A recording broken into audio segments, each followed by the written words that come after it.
And, you know, in terms of what was the bigger win, I mean, Horiguchi, that upset was the upset of the year, one of the greatest upsets ever, really, if we're being totally honest. Um, but not for the title. This one title fight, you go out there, do your thing, just like you did against Horiguchi. Which one was a bigger win for you? You know, the title or knocking off the champion, but not getting the title, I guess.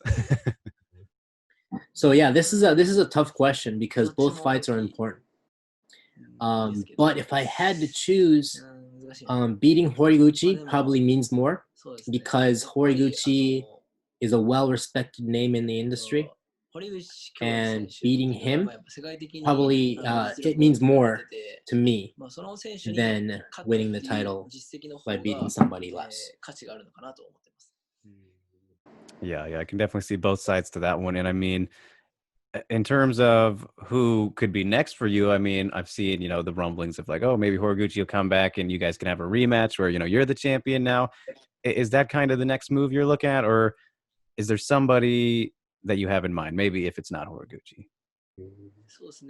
So my big priority, my priority is the rematch with Horiguchi, and beating him is my number one priority at the moment. And after that, if this pandemic continues, it means that I can only face Japanese fighters after that. So if that's the case, I'm not too motivated in facing anybody after I beat Horiguchi. So that's my current state of mind. Okay, okay. And do you have like an ideal time when you're thinking you'd like to defend your title for the first time too, whether it's against Horiguchi or not? Are you looking at when you want to fight again already? So I know for a fact that New Year's Eve I'll be fighting on New Year's Eve.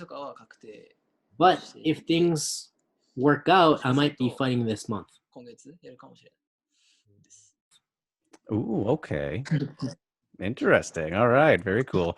And you know, it's just one final thing mentioning Horiguchi, but you know, he was somebody before the pandemic. You know, Bellator and RIZIN were starting to do their cross promoting and very big success. The fans love that. I love that. And you know, he went over and became champion of Bellator as well as the RIZIN champion.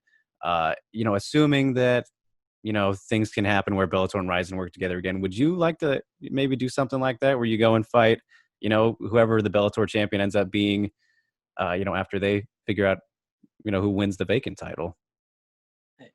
Yeah, absolutely. I'm very interested. I definitely have my eyes on the Bellator belt.